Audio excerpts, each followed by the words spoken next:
Swamp Thing is one of those things where the movie is arguably more famous than the comics it's based on.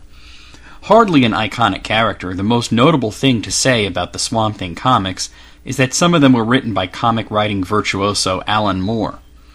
In the 80s, everyone knew who Swamp Thing was. There were 2 films, a fairly successful TV show, and even a cartoon, but not many people could tell you he was based on a DC Comics character. That being said, I personally haven't read any of the Swamp Thing comics, so if the movie is horribly inaccurate, I'm unaware of it. But I did watch the TV show as a kid, and I've seen the movie a few times.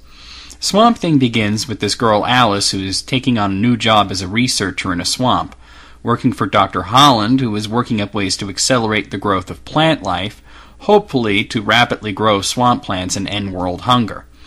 He's heavily guarded because a terrorist named Anton Arcane is after his work, wanting to use the formulas for his own gain, though most everybody believes Arcane to be dead. One of Holland's samples goes unstable and explosive, but plant matter rapidly grows from the reactions, meaning that he succeeded. Before he can celebrate too much, though, terrorists attack the research base, and the guy who was supposed to be in charge of guarding him turns out to be Arcane himself in disguise. In attempting to escape, Holland gets splashed with the reactive chemicals and seems to die in an explosive fireball, but the plant matter that grows from the reaction fuses with him and he becomes the half-man, half-plant Swamp Thing. Swamp Thing protects Alice, the only other survivor of the attack, who has the only notebook containing the vital formulas that Arcane needs. In the end, Arcane winds up getting it anyway and capturing both Alice and Swamp Thing, but Swamp Thing is able to escape by regrowing an arm that has been chopped off previously and using it to rip off his chains. Arcane finds out the formula actually makes you more of what you already are. As he tests it out on one of his henchmen, a small-minded man, he becomes much shorter as a reaction. Arcane theorizes that since he's a genius, it'll make him more of a genius. But it just turns into a rampaging monster who, for no apparent reason, attacks with a claymore. I mean, why not, right? Arcane and Swamp Thing fight it out, Swamp Thing wins, and the swamp is safe once again. The film was directed by Wes Craven, who at the time was most known for horror films such as The Last House on the Left and The Hills Have Eyes. It wasn't until 2 years later when he directed A Nightmare on Elm Street that he would become really famous.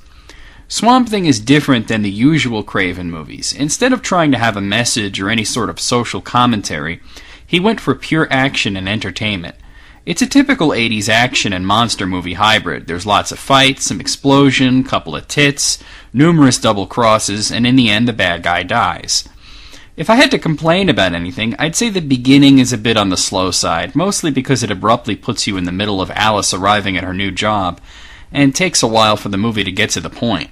It's an odd exposition. They either should have done it right and spent more time building everything up, or just skip to the exposition and get to it. Alice and Holland's long boat ride really takes up a lot of space in the beginning. Another complaint is the film's budget, which was obviously very low, which is a shame. The Swamp Thing costume is pretty awful. He almost looks like the creature from the Black Lagoon at times. I honestly thought he looked better on the TV show, where he really looked like he was made out of swamp plants and not just a guy in a rubber suit. That being said, though, Swamp Thing isn't a bad movie, it just could have been better.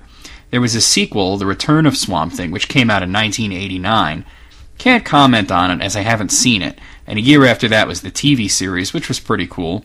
Supposedly there's going to be a remake, though it'll probably have less to do with the original film and more to do with the DC comic, I'd bet. So overall, Swamp Thing is a cheesy 80s action movie, but I happen to like cheesy 80s action movies. As that sort of movie, I'd say it's above average, so I'll give it a 6 out of a possible 10.